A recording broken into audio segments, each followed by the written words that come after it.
Assalamualaikum warahmatullahi wabarakatuh. We are from 7 group. We'll be present about the topic is literal translation with the members. First, Friska Maulita. Second, Yayang Karisma. Third, Sharifah Evita. And the last, Ulin Nabila. Literal translation is a translation that follows closely the form of the source language, or it is also known as word-for-word translation. The technique is the best option for translating text where the form is as important as the content, such as literary works. For the example, my house is in the right side. Rumahku berada di sisi kanan. Varieties of close translation. First, word-for-word translation is a method of translating one word at a time in sequence. When using the word-for-word method, is that we must maintain the sentence structure in the SL. For the example, I know that little girl. I know it's a girl. The correct translation should be saya kenal anak perempuan itu. And the second, one-to-one translation. Each SL word has a corresponding TL word, but their primary meanings may differ. One-to-one structural and conceptual correspondence. It can include borrowings and word-for-word translation.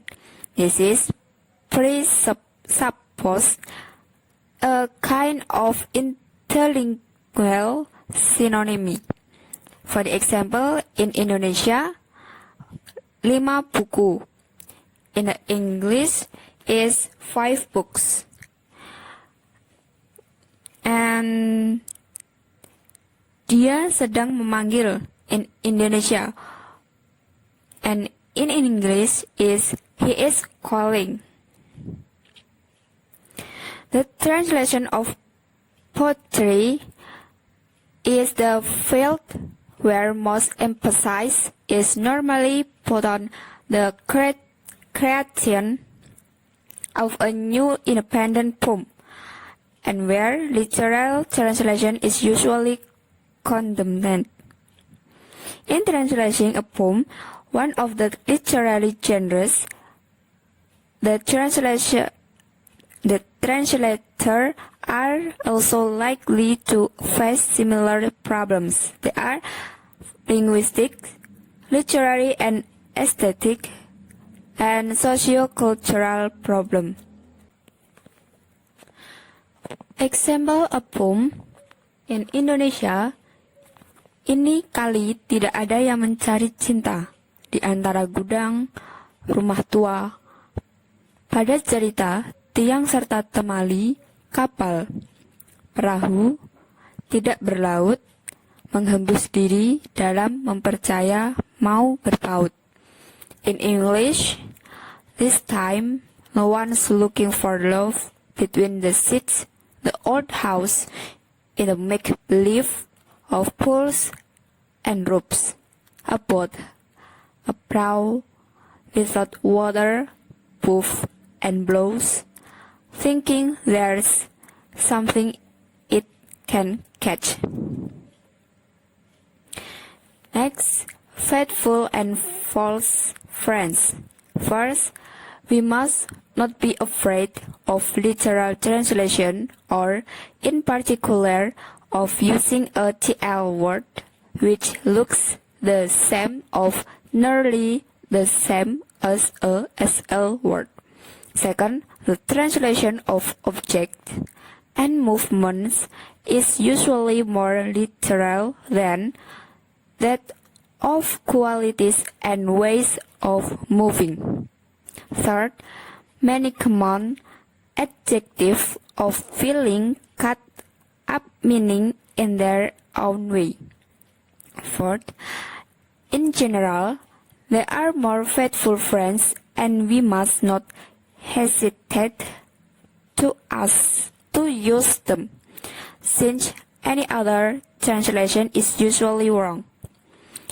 And the last, so everything is translatable up to a point, but that there are often enormous difficulties.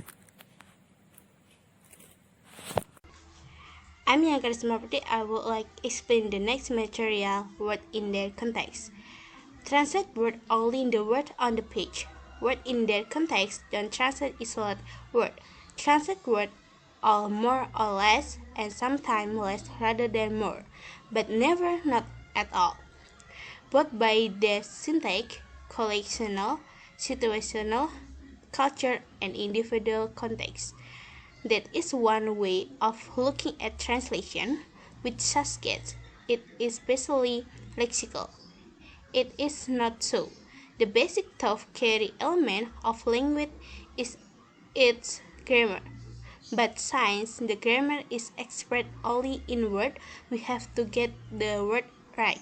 Example, I find you in every wood and garden.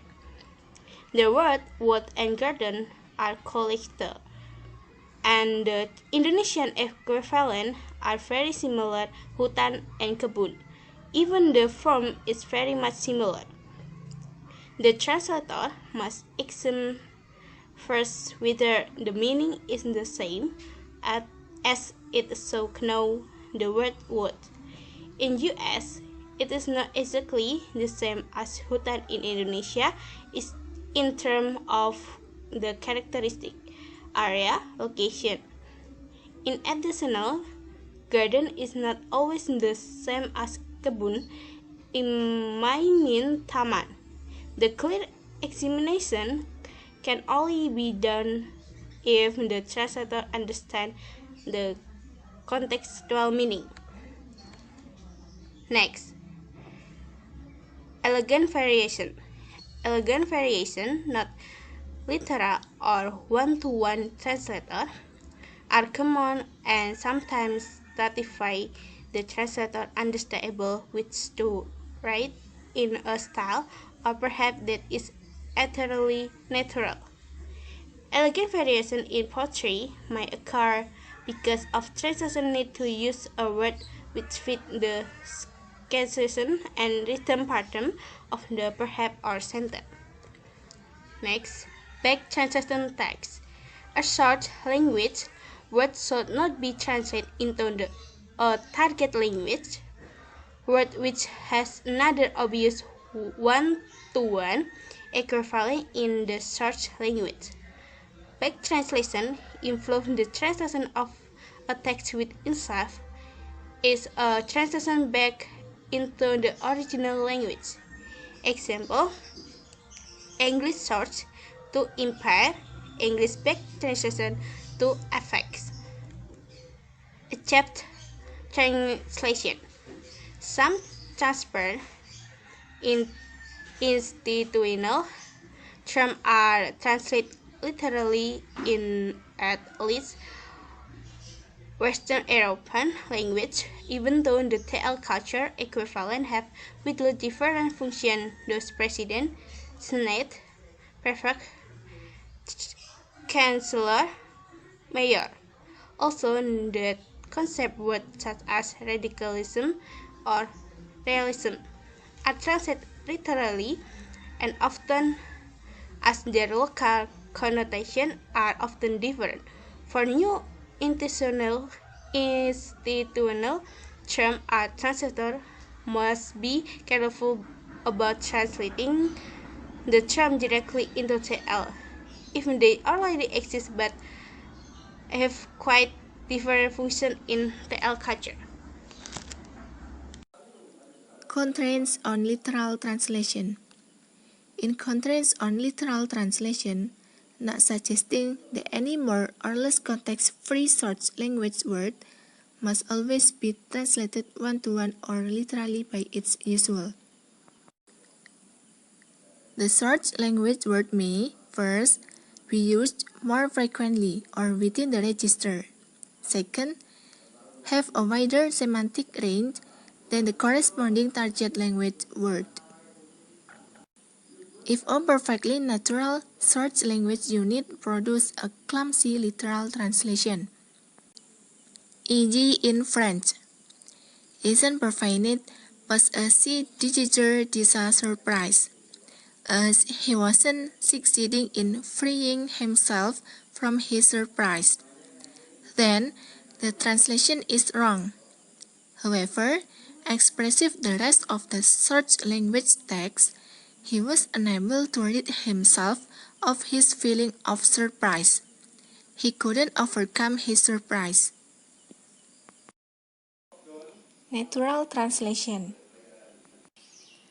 Apart from translationists, i.e. inaccurate translation, the only valid argument against what might find an acceptable literal translation of an ordinary language unit is that you find it unnatural. Example, I hear is venue or less mentioned basis. If you insist, you would not normally say the hour has come, only the time has come. In natural translation, you should write in a manner natural to yourself, a manner that expresses your own sense of good style. This is yet another of the tensions within translation. In fact, by repeating several times to yourself a slightly unnatural unit of language, or by saying it in a soft tone of voice, you can sometimes make it sound more natural and convince yourself it is a good translation. If it still remains unnatural to you, you should avoid it. In this sense, the argument in favor of translation having the impress of a translator's own way of writing has precedence over the principle of literal translation. Recreative translation. Delisle, 1981, calls it which means, roughly, translating the thought behind the words, sometimes between the words, or translating the subtext. Is procedure which some authorities and translation teachers regard as heart or the central issue of translation. Get as far away as possible from the words. The truth is the opposite. Interpret the sense, not the words. The translator's last resort, an essential resort, certainly, and a touchstone of his linguistic sensitivity and creativity, not to mention his alertness and perspicacity when words mislead. Further, contextual recreation is likely to be more common in interpretation if delegates are speaking off the cuff than in written language translation, when words are more carefully measured and perhaps closer to thought. Okay, so going to the next topic is the literary translation. Modern literary translator should continually pursue what is to them more natural, colloquial, easy, and relaxed than the original, when the original is not relaxed at all.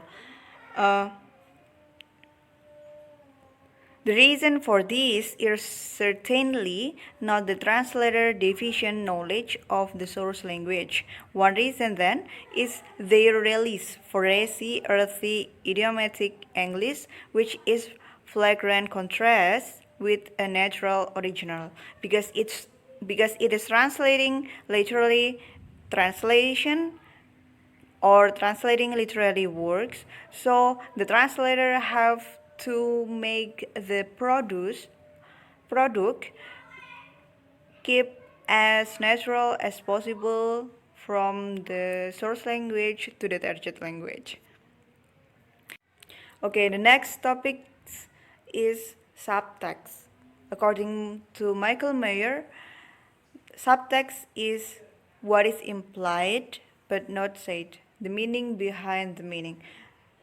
The subtext to an intelligent reader could be easily understand. The meaning behind the meaning could be easily transferred. And the translator must word the sentence in such a way that the subtext is equally clear in the TL as it is clear in the source language.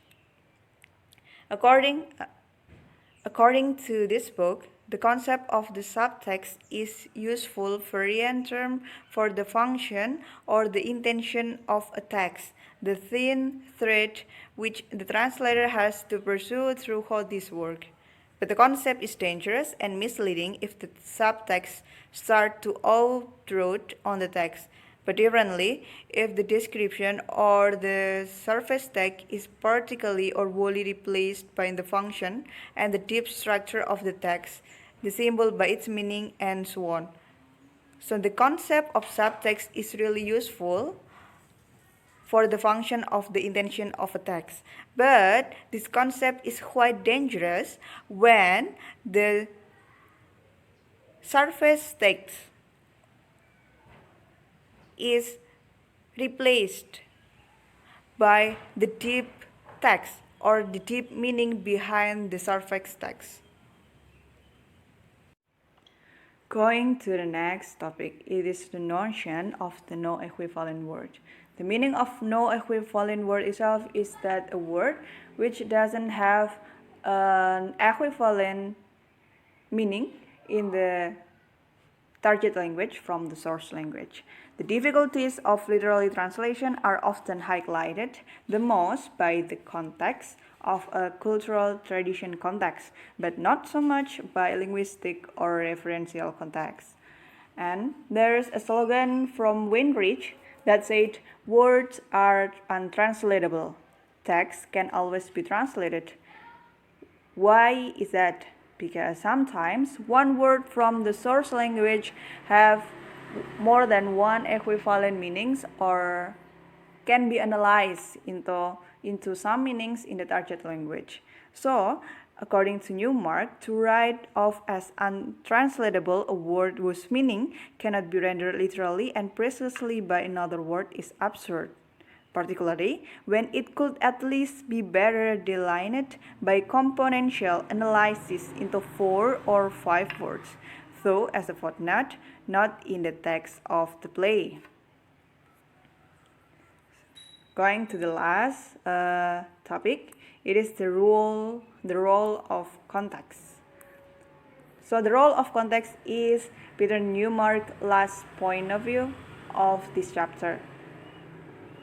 He said that the translator indeed has to be aware of the varieties of context, but this does not mean that context is the overriding factor in all translation and has primacy over any rule, theory, or primary meaning.